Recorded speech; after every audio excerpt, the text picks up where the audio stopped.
Hello, screenwriters, and welcome to Writing for Screens, the screenwriting step-by-step project, episode number 155. My name is Glenn Gers, and I come to you every Monday through Friday, if I can make it, at 3 p.m. Pacific Standard Time to let you look over my shoulder, share my screen as I write a script. I'm doing this in order to teach a part of screenwriting that most other screenwriting classes and teachers don't seem to look at that closely, which is the day-to-day process of writing a script. It is all very well to know what a great script would be like, but if you can't actually write a script, it can't be great. So I am going to just walk you through the process that I taught myself and figured out in a 25-year career writing for movies and TV, in case it is helpful to you when you are working with your own blank page. It's not the best process, it's not the only process, it's not the surefire Hollywood process, it's just what I think is most practical and basic. Take from it what you will. You don't need to take any of it, but you might find some of it helpful, so just watch what you feel like. You don't have to watch all the episodes of this thing. It's crazy long at this point, but I am trying to get the script done, so it's just taken this long. In the meantime, lots of people are coming on and saying hello, so I'm going to say hello to them, and then I'm going to get right to work, because that is my job. Okay, hello Natasha, hello Larry, hello 99 Precinct. Haven't seen you in a while. All right, let us get right down to business, because we got a lot of work to do. I've got a whole script here to write, and we're still only rewriting page 1, scene 1. So I have, scene 1 is a really complicated, very often your opening scene is either really, really short and simple and like just a little tiny silent hook, or it's kind of a big deal. It's kind of a complex thing, and sometimes you don't get that right until you've got the rest of the script right, and then you come back and make that work, because the opening scene is often juggling a lot of different elements, trying to establish a bunch of different things at once. Certainly in my case, I've chosen to get a whole lot of information into a scene. So that is not something you do all at once. Nobody gets it all at once. The process of writing is the process of going back over something again and again and again. Hello, Dandelion. Hello, Aaron. Hello, Phil. Hello, B. It is great to see all of you here. I'm so glad that you are here to watch as we get into scene 2. What I'm going to do is I got scene 1 a little better. It's a little stronger. So now I'm just going to go through, keep moving, keep making the scenes click, and then I can always come back. That's the thing, you can always come back. You don't get it right and then get the next part right. Okay, this is too much. So I'm going to move corporate, a clean, sparse corporate workplace. There we go. Boom. I don't know why the page gets tiny when I'm moving something.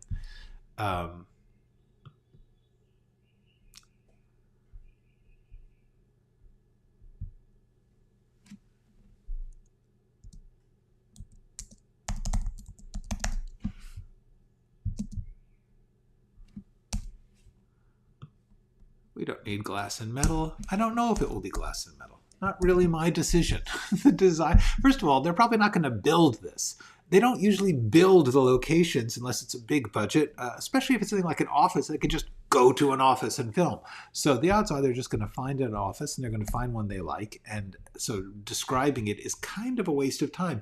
The important thing is to describe the feeling of it, the mood of it, the essential experience of it for story and character purposes, not to design your favorite, oh, I like this kind of desk.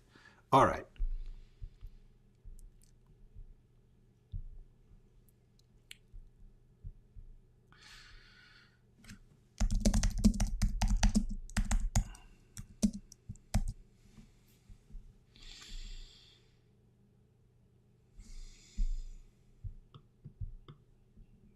Not going to describe her clothes.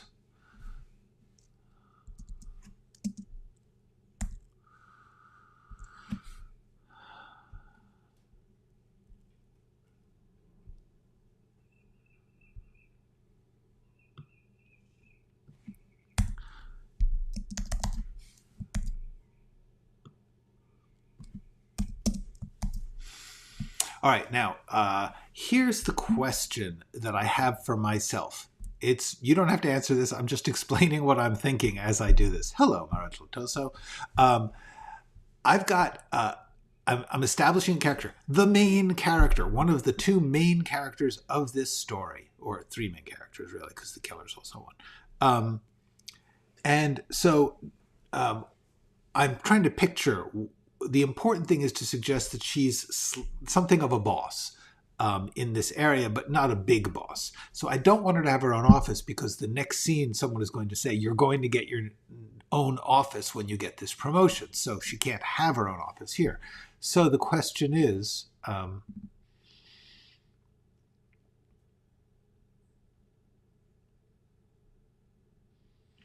do I describe the workplace, like, I'm trying to picture in my mind, how is this laid out? Is it like her desk and then a bunch of other desks? How do we know she's the supervising data analyst?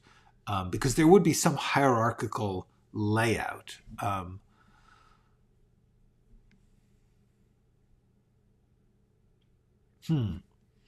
This is such an unimportant question, but the reason that I need to know it is because I have to figure out what I am describing. And it, in emergency, just don't describe it. They'll figure it out.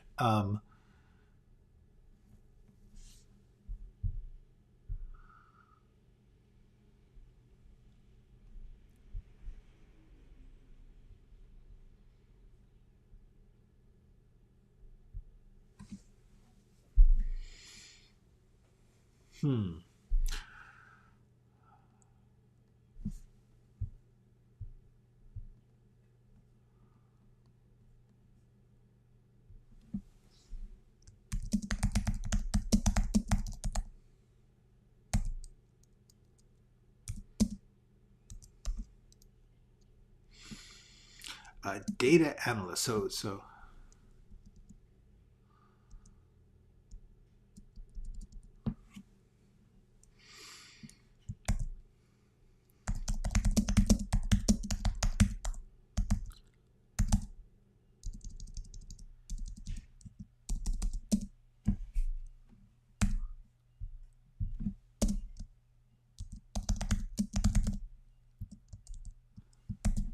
All right, there we go. A handful of desks in a bland, safe, well-lit, open plan. I know what that means. Let's see if anyone else does. All right, so that means I can cut all of this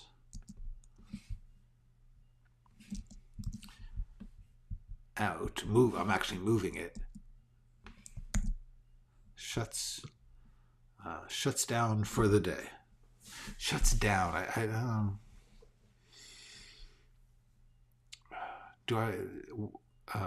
For the day.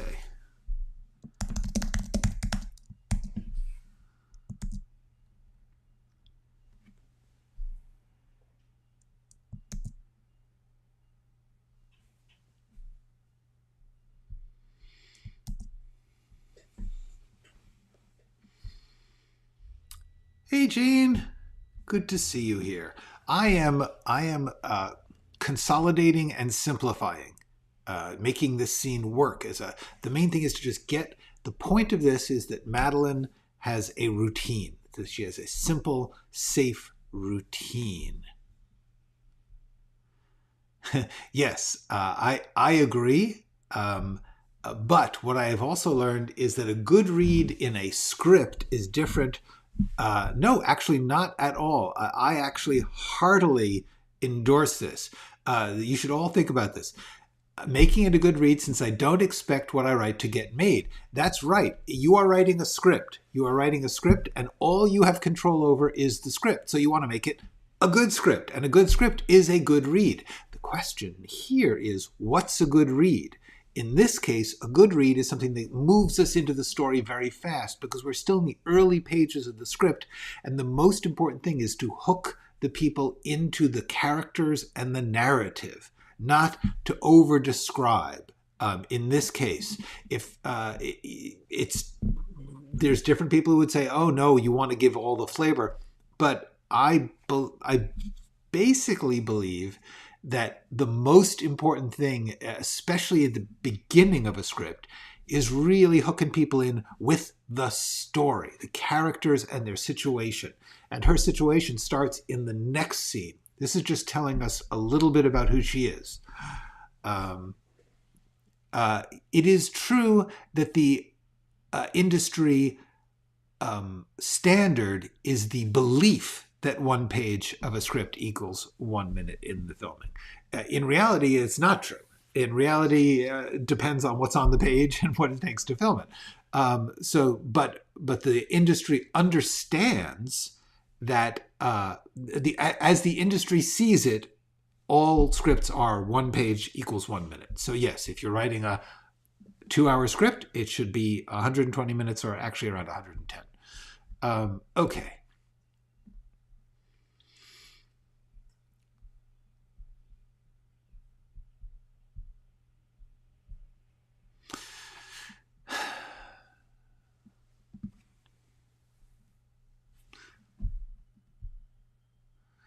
Also, this sentence, this is where you get into what I think is important about a good read and good writing. Madeline Morrison, the supervising data analyst in her early 50s, shuts down for the day. In her early 50s is actually kind of a problematic phrase, only because of where it is. Basically, we've got Madeline, meet Madeline. Madeline name, we know that that's what we're reading about. Madeline, then we know who she is, and then we know her age, which is simply an establishing, like we would just see it. We wouldn't have to have that part of the sentence if this was visual. So the question is, as a read, it makes the sentence slow down and get confused. By the time we get to shuts down for the day, we've lost track of what we're reading.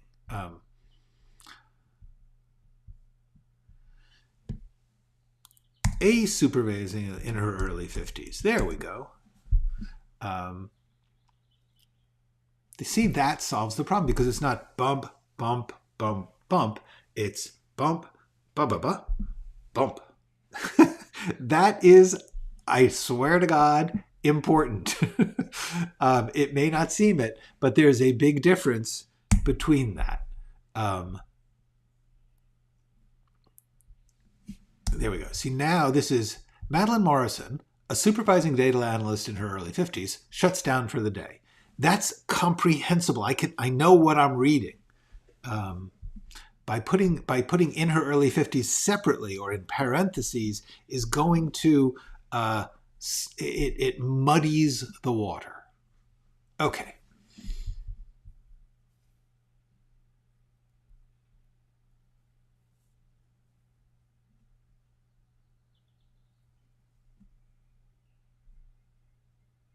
And the point here, and I'm using 3 sentences to say it, is she's smart and ritualistic and routine.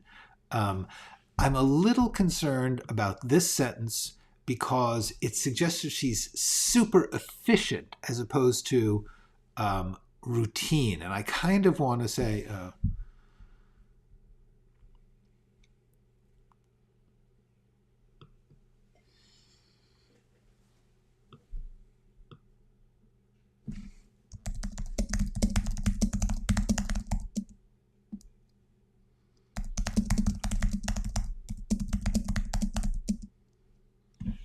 You know what?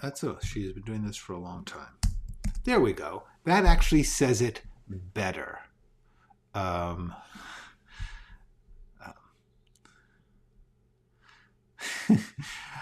Forcing. I'm just going to call you forcing. I would accept that she's not Boston. That I've placed her in New York. And Wicked Smart. While that would be entertaining, it would be distracting because I'm working here on how safe she is, how bland she is, how not, how she be. The thing we want to know about her is that she has made this her safe world, because very soon she's going to actually turn down the opportunity to change it, and then she's going to get thrown into change. So the important thing here is not to be interesting or fun. The important thing is to establish her as nestled, safe. Dishwasher safe, as she likes to say. Yeah, thank you. Um,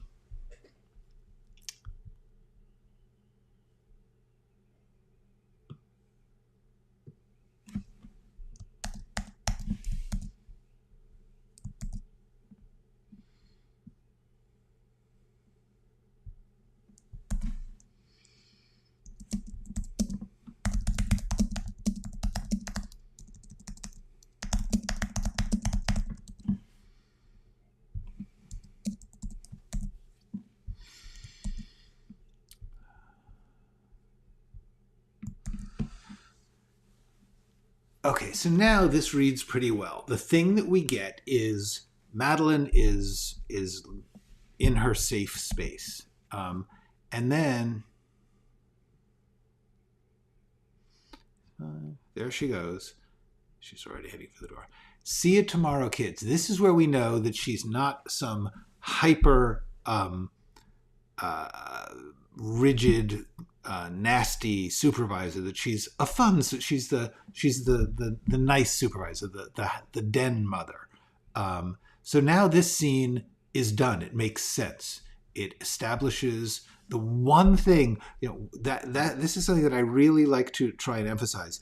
With every scene, what you're saying is, what do I have to accomplish with this scene? What is the one central thing? What is the point of having this scene exist in this place? The scene before it was complicated because while it had the one thing it had to do was show the murder of George. That's really the one thing. However, in order to get to the murder of George and understand it, there's actually like 4 or 5 steps. This one, there's really just one step. So this is easier. That's why I'm going to go back to the other scene later. It's a lot of steps. It's hard.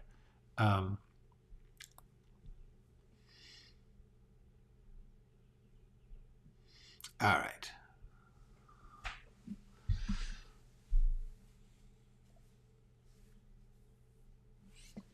Oh, okay. I got to pause here.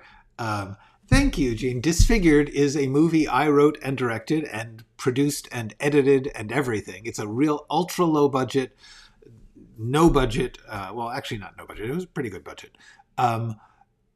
Movie that I made, my passion project. If I had to have one thing, a desert island from my career that I would say this is it, this is it. So the fact that Gene got it, liked it, ended up liking all the characters, that's cool. That's great because they're often not likable. Um, uh, Thank you so much. That is delightful. I am glad. I win. Yay. All right. So now the point here, what am I trying to accomplish? I'm trying to accomplish as cleanly as possible that Madeline is getting into the elevator with Brenda. That's it. Yes, here. All right, I'm going to actually take a second to...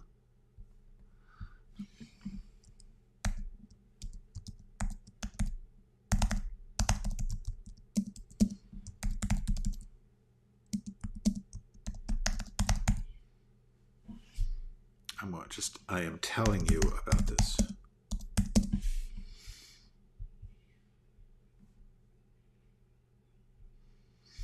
There we go.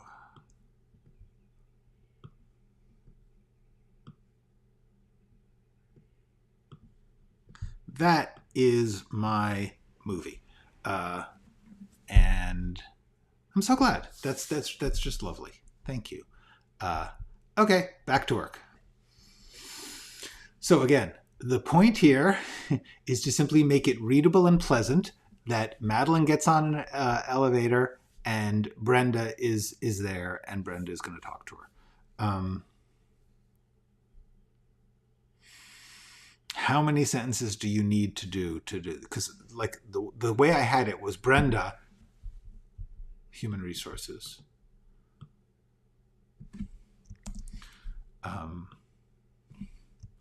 He's already writing down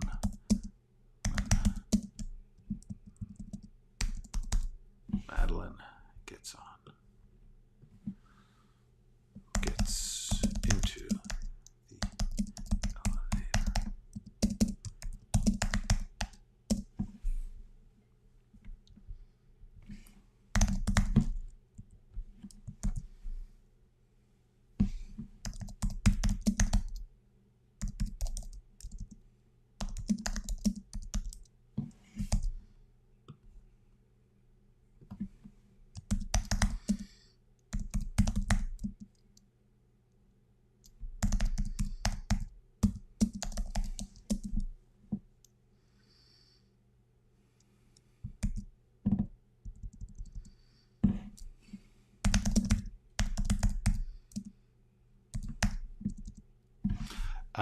both face forward, but Brenda wrestles in the silence until. Okay. Brenda, Human Resources, is already going down when Madeline gets into the elevator. Now, we understand that means the doors open and close. Both face forward, but Brenda wrestles in silence until. Glances and wrestles in the silence until.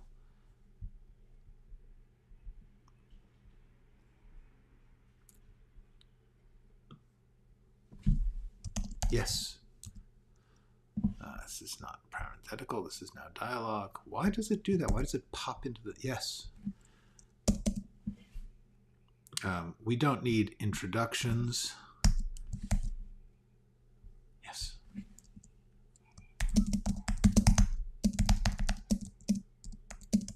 I shouldn't do this. Ding.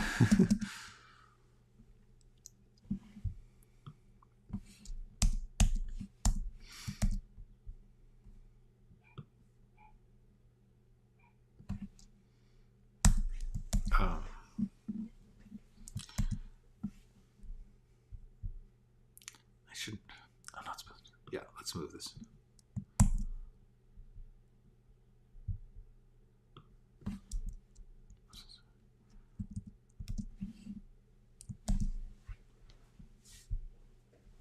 not supposed to tell you yet. I'm not supposed to tell you. Ding. Okay. I'm going to underline ding just to make it more entertaining and dinging. Okay, so now this scene, once again, the point of this scene is that Brenda is compelled to tell Madeline the good news.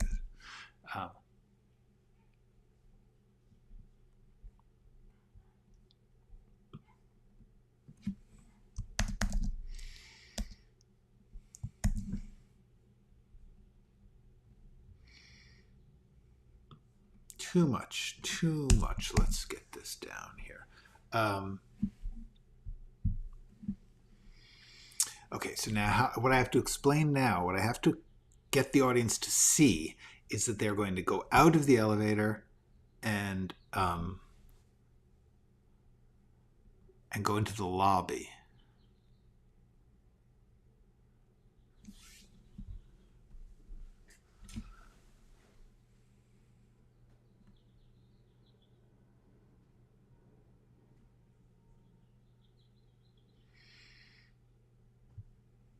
All right. So, because what I was just thinking was, should we just do this whole scene in the elevator? But then Brenda would have to like hit the stop button, and that's a little weird. It's more natural to like have someone have a conversation and they just stand in the lobby and people are walking past.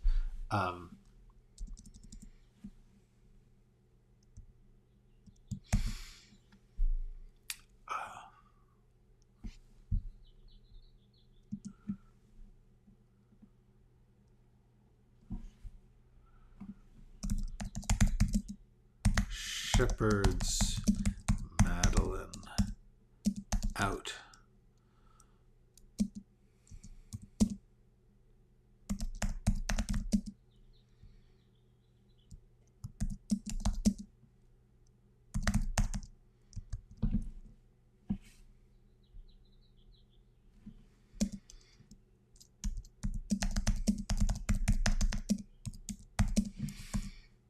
Out of the flow of departing corporate drones, heading for the revolving doors so she can share. Steers. There we go.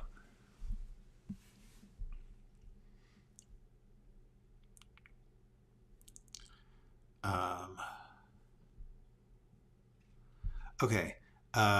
Yes, I can do this. Hi, Duong. I am thrilled that you are here. Welcome. And I can answer this question. Um, Most scenes run, like, for instance, this scene, it's about a third of a page. Some scenes can be even less. Some scenes can even just be one sentence. However, most scenes will run from about this long, which is a third of a page, quarter of a page, to 3 pages. 3 or 4 pages is about as long as your average Hollywood script runs a scene. That's actually a long time. As we just discussed, that's 3 or 4 minutes. If you were to actually sit and watch the second hand go around on 4 minutes, you'd be amazed how long that feels. Or conversely, if you want to just hit the pause button on anything you're streaming and get your time and then see how much they get into 4 minutes, it's shocking. 4 pages is a long scene. 1 to 2 pages is your average scene. It is not impossible to do 6 pages or 8 pages, but that's a showpiece. That's a holy crap, what are they doing? 4 pages is a long scene. So the answer is, a page or two for most scenes is going to do it. If it's a fancy scene, something elaborate, you might get up to 3 or 4. Hope that was helpful.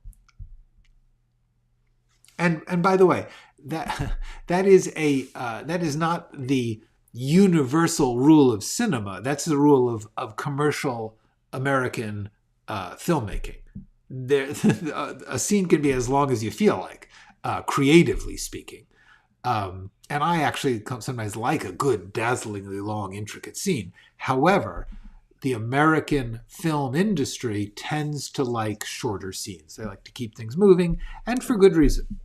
But there are certainly arguments to be made for all sorts of little short one-line scenes and then big 6-pagers.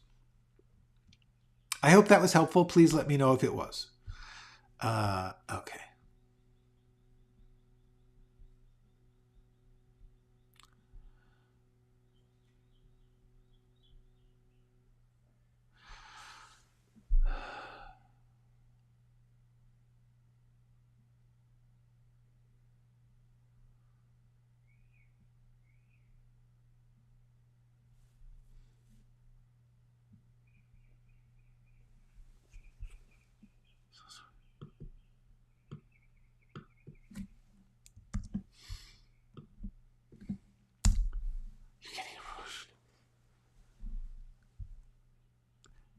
Okay, so here's the thing. She's going to say, sorry, I couldn't help it. I just love when a promotion is righteous. So therefore, no need to do this.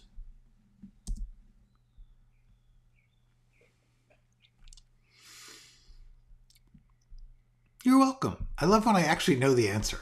Somebody has a question, it's like, I actually know the answer to this. All right.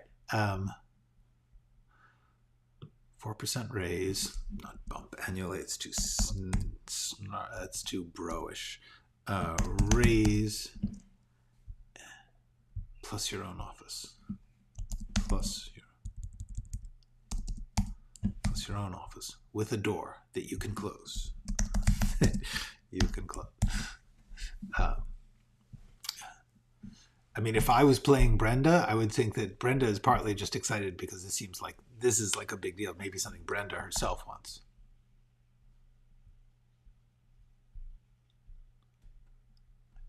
I couldn't help it.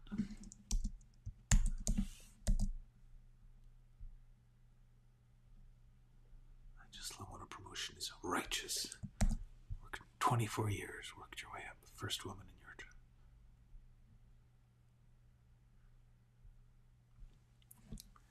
24 years, worked your way up. First woman in your... See, we're getting... The trick about this is we are getting exposition about our main character in the enthusiasm of another character who's frankly going to vanish from the thing forever.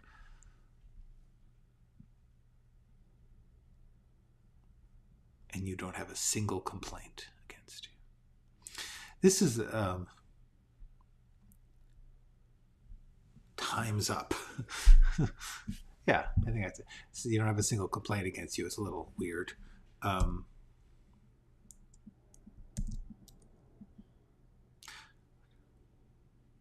You go, girl.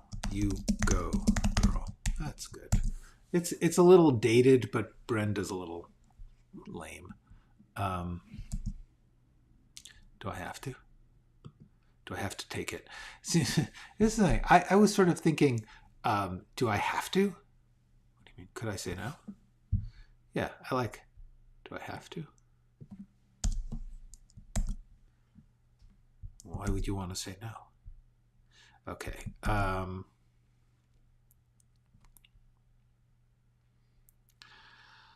Okay. Punctuation. When should you use ellipses, dashes, and double dashes when writing action or dialogue? Okay, the answer is this is I feel terrible about this. I just do it my own way. There is no official screenwriting manual of style. There other than the basic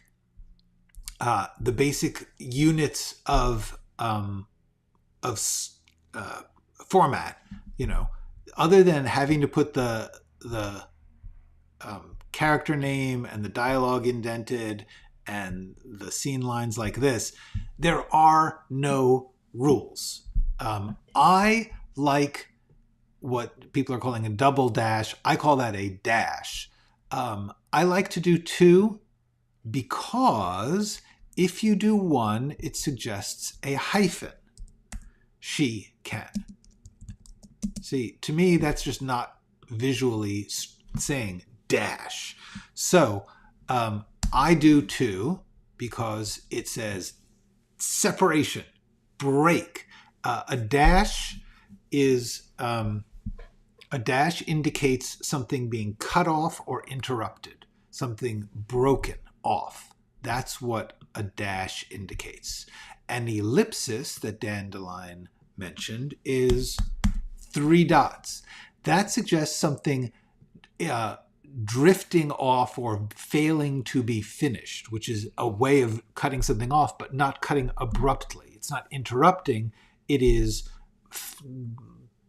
trailing off. I'm not supposed to tell you, but what I want is a sense of hurry. And so that's why I'm doing the double dashes. The double dashes, some people do single. When I'm typing fast, I just do single. So now as I'm going through, I'm trying to double them up. And you can use them in either dialogue or an action line. You could do this. I don't think we need to, but people can do it. So this suggests that the action is going from here and continuing here. That's why you would do it in the action. Or if it's a broken up action, this, and you're piling them up, that's a way to do it. There is no, when it comes to publishing, there are actual manuals of style. There's a group called the Modern Language Association. There's the Chicago Manual of Style. There are certain books that were published and are constantly being revised, which make the rules for formal writing. Screenwriting ain't got no rules, ain't got that. I like these little dashes because it suggests she's interrupting herself. So I hope that is clear. If that was the question and I've answered it. And with this one, I put this one in because it's a sense of she's groping for the word. I could do this, and a matter of taste. The point is I wanted to suggest that she's looking for this word righteous, and then she grabs it. And we'll just leave that here as an example. Okay. How many scenes should be in an act, however? This is big time, no rules. There ain't no rules. Who the hell knows? Anyone who says this is how many is lying, or they are simply keeping to a ridiculous formula that simply creates formulaic work. There is no way to say do 5 scenes in an act or 12 scenes in an act, or even how many acts you need. You can do a script with 5 acts or a script with 2 acts or 1 act. It's whatever. There's no rule to this. There ain't no rule for this, and anyone who says that's how you should do it, the standard Hollywood form would have the first act of a feature be about a quarter of the time. So you can figure out if the script is 60 scenes total, then about the first quarter, in theory, but you know what? The whole first act could be one scene. It could be one great, fascinating, complex scene, and then everything goes very fast after that. I don't know. There's no rule. There's no supposed to or should about that. The best thing you can do is break down a bunch of things you like. If you like the structure of certain things, make an outline of them. See how they did it. Hang on. I did a whole great video on this. It's great. Take art apart, in which I tell you, if you like something, take the time to watch it over and over, and break it down. Like, write a list of how many scenes there are and how long they are. Just to see. Christopher Nolan may do it one way, Steven Spielberg does not. From movie to movie, they're going to do it different because different stories require different shapes. Okay. Yes, I don't like opening scenes that reveal too much of the story too fast. As I totally agree. You've got to have some pretty wild developments coming to give away a whole lot at the beginning. That would, then you just upped the whole scale. Yes, I knew it. Yes. In general, the beginning is just a hook. It's a single thing. I am doing something sort of snazzy and showy, but it's still the same thing. I am creating a character who I'm going to kill off in the first scene. So that's just a little bit of the story. The truth is, George is not the story. But while doing that, I am hooking us into the serial killer backstory. So the reason I do that is I think the storyteller-ish aspect of George talking to the podcast is hypnotic enough, is involving enough, that it will make the impact of his murder strong. But the truth is, that scene's not going to be that long by the time I get done with it. It's going to be 3 or 4 pages, as I said. And I think there's actually not a lot going on. It's just really, really strong. You're welcome. Yeah, Natasha. The main thing that you can say about rules about how many scenes is if it's bothering people, that means you just did it wrong. It's not like there's a right number. It's just the number you've got is not suited to the story you're telling. So if you've done it all in 3 scenes, but they're long and people are not enjoying it, then think, would this be better broken up into 6 scenes? That's it. Okay.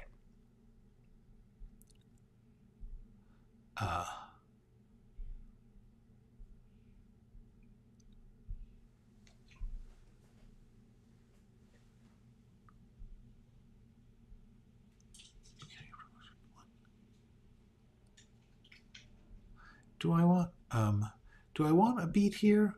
Here's the thing. Do I want to suggest you're getting a promotion, director of intelligence, as like a burst?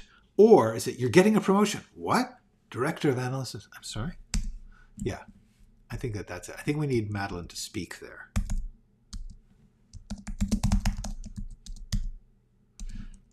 And then we can have more exclamation points because she's gushing.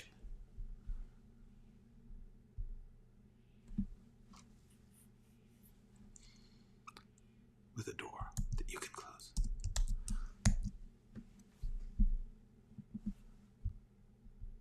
Wow. Now, this is, I don't want it to seem sarcastic. I'm just, wow.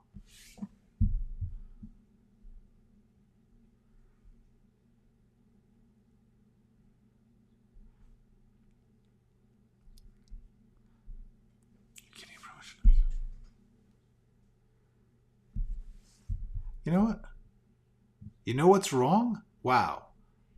That's what's wrong.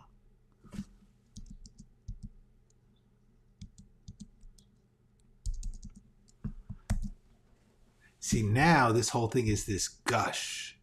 Director of Analyst Service, a 4 personality plus your own office with a door that you can close. I'm sorry, I just couldn't help it. I just love it when a promotion is righteous. And then she builds more, and then, do I have to? See, that's how this will work. Now, here's the thing. That's how this will work, but it may not be the best read, because the truth is most readers don't want to read this.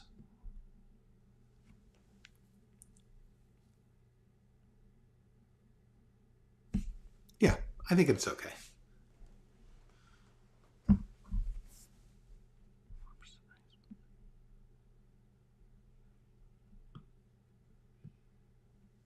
Plus your own office with a door that you can close. See, that's just funny. I'm going to keep this in, even though it's a little disorienting, with a door that you can close. But that's just right. I feel right about that. Why would you want to say no? Okay, now here's the thing where she says the same thing like 5 times.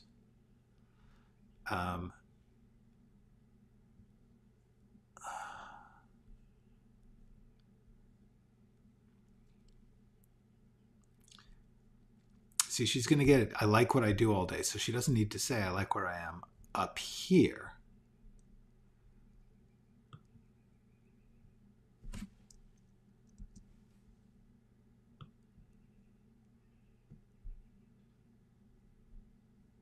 This is just a repetition.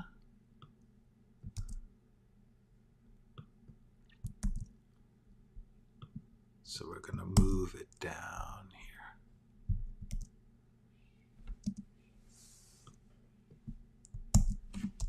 There we go. More meetings, right? More pressure, less actually doing the thing. But director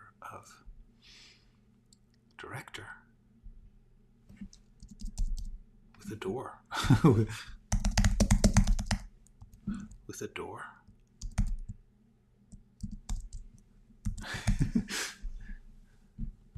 That's good. You see, now we're having fun.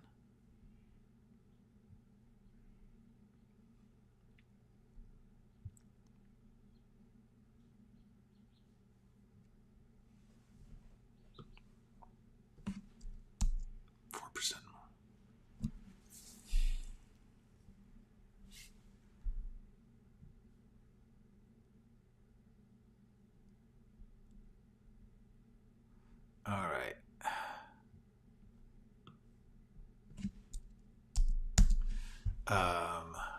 This is still too long, but Arfung, how you doing? How's it working out there? Are you still in Poland? Good to see you. Hope you're doing okay. Great that you could come by. We are just cutting down a scene to make it better.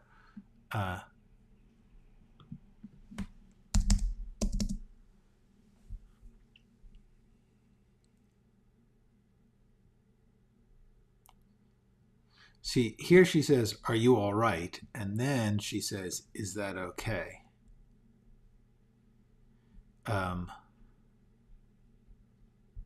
So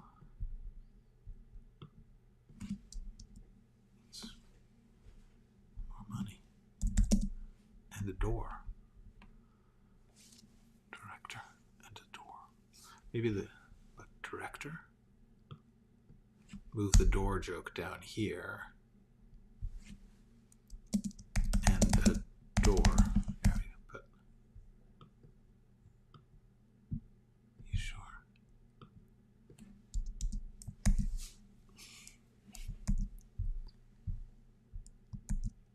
Can I get the money without changing what I do all day? No. I like what I do all day. I like the work, analyzing stuff. I like my team. I like the work. I like my team. I like my desk. See, I like working with them all days. I like the work, analyzing stuff. I like my team. I like my desk. Is that okay? You all right?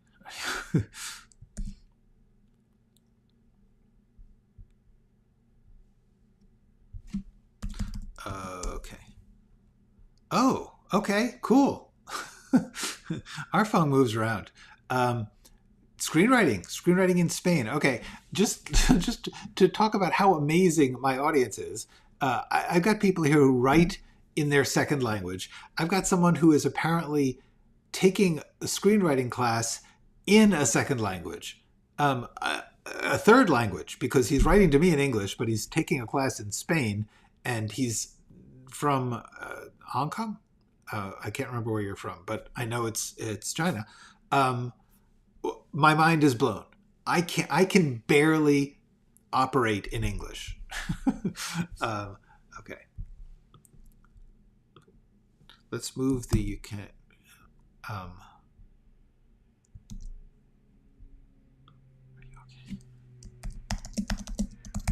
are you okay?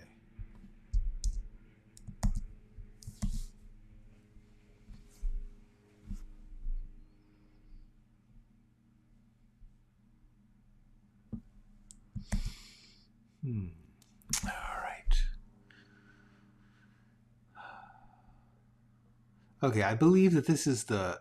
I mean, this is still an awful lot happening in the scene, but it's kind of not bad now.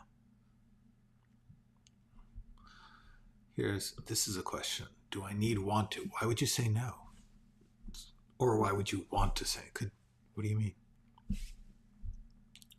Do I have to? What do you mean? Could I say no? Why would you say no? Yeah, that's it. Why would you say no?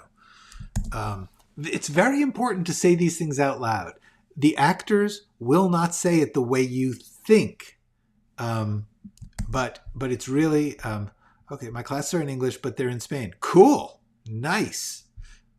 Spain is interesting. Spain is cool. I've been to Spain, which is because I haven't been very many places, but I have been to a couple of places in Spain, uh, and there's absolutely no reason for me to say that.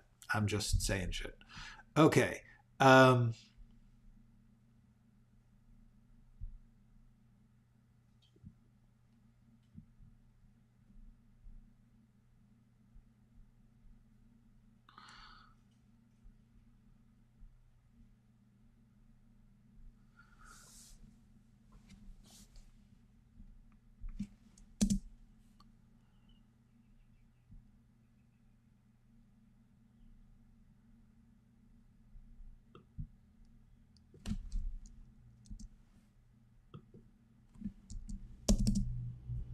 it's more money and a door.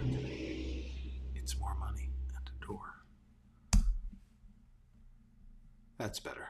See, you make things better when you just like get to the point. Can I get the money without changing what I do all day? No. I like what I do all day. I like the work. I like my team. I like my desk. Yeah, that's it. See, this is better now. Madeline is interesting, and we're getting the point. It may actually read too fast, but it will play good, and I'm going to just go with what I like.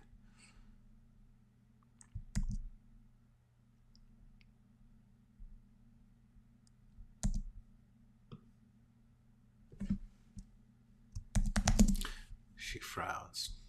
I'm sorry, I have to take this.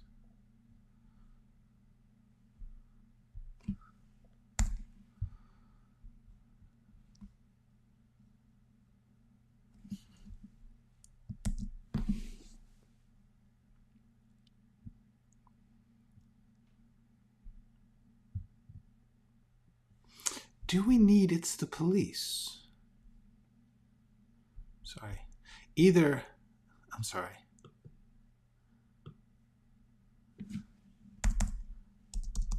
It's the police.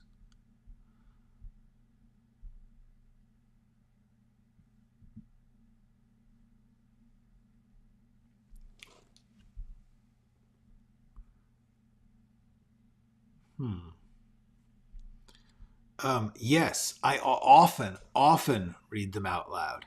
And once again, I know that the way I'm reading it is not the only way to read it, but getting the rhythm it's really helpful to say it out loud. You discover when there's extra words because it's so easy to write extra words and your brain, it just accepts the extra words.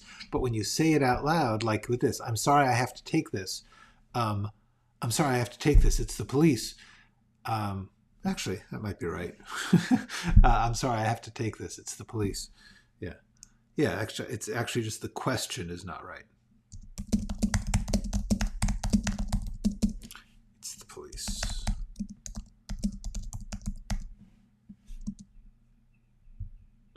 It's the police.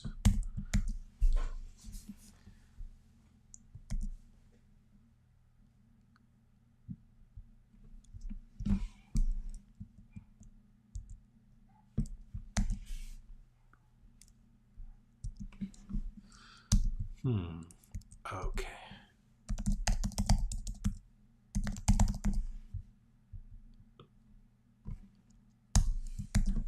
Yeah.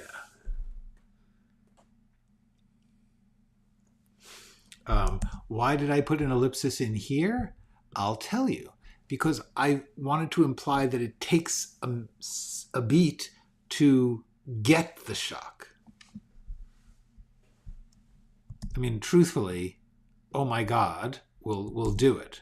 But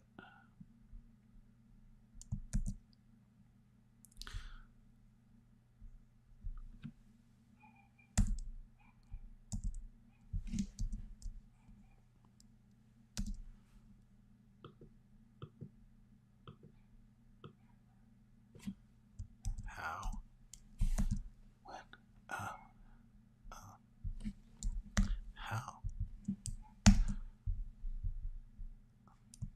When?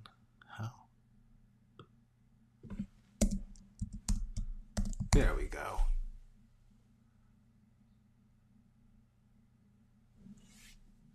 How? I don't know. I don't think I need to do that. Okay.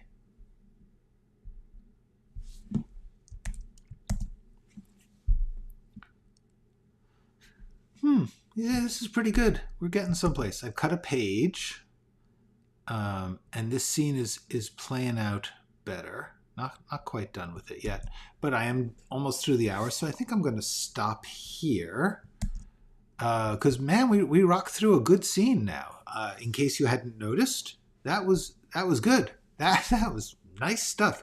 This is what it's all about.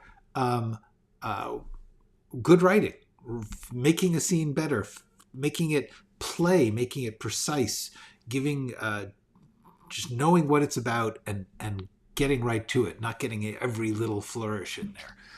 That's it. That's the game. All right. I will do this again tomorrow, I guess.